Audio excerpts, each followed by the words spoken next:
Godt, Daniel. Hvad synes du om dit job? Jeg elsker mit job. Ja. Ja. Er det hårdt? Ja, det er hårdt, men det er også givende på samme tid. Hvad mener du med det? Givende, betyder, at det er hårdt, men det giver mig også noget. Man får belønning ved at hjælpe andre. Ved hjælp af et smil, eller et tak, eller et kram. Som gør, at så synes man, at man har gjort en god præstation og hjulpet andre mennesker og gør en forskel.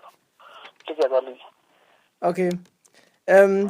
Med det job, du har, så kan man godt nogle gange blive sådan nedgjort. Hvad gør du i sådan en situation?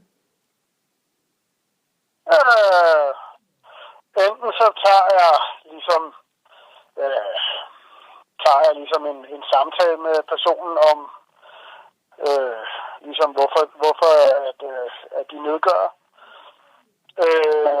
Og hvis jeg ikke trænger igennem med det, så har jeg jo så som regel også, der er jo en årsag til, at jeg laver det job, jeg gør. Det er fordi folk har brug for hjælp. Og hvis de har brug for hjælp, så er det fordi, at de ikke er lige så har et lige så stærkt fundament som mig. Ja. Til at forstå det danske system, eller kommunen, eller sådan noget. Og så har jeg min empati og sætter mig ind i, at de har en sværere situation end mig, og det ikke har noget med mig at gøre, det har noget med situationen at gøre. Det er meget vigtigt, at man forstår det. Det er ikke mig personligt, de er sure på. Det er som regel kommunen eller deres situation. Ja. Jeg har aldrig prøvet, at der er nogen, der er sur på Daniel som person, Daniel. Men jeg har prøvet, at der er nogen, der har været sur på kommunen, eller der er nogen, der er sur på situationen. Hvis du får en trussel, hvad gør man så, som det du er? Ja, så indrapporterer jeg dem. Selvfølgelig gør jeg det. Okay. Har du nogensinde haft sådan en tanke om, at du vil stoppe med det, du laver? Hvis ja, hvorfor?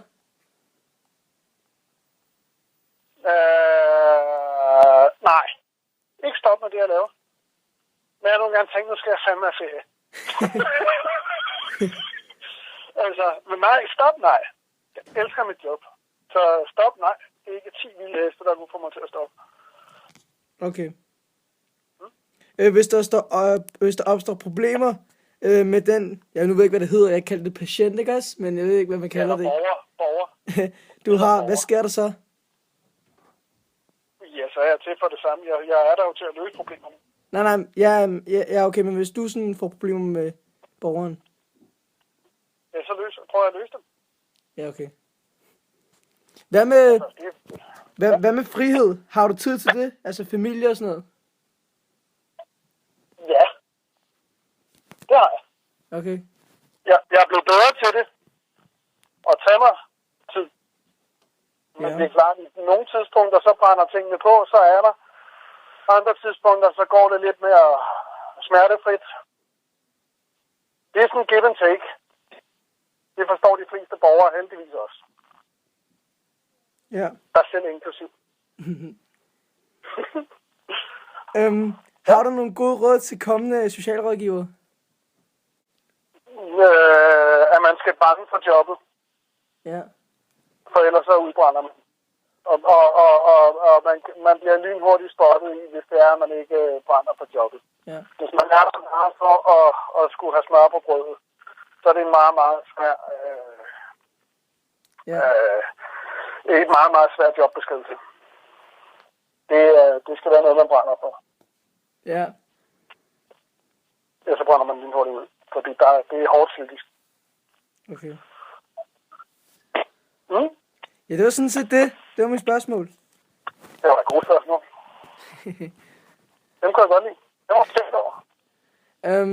Ja, så er der ikke sådan noget med i det. Nej. God ros. Jeg må have tænkt over de spørgsmål, det kan jeg lide. Jo, tak. Det er godt. Så, og hvis der er noget, jeg skal hjælpe dig med, så ringer du. Yes, tak for det.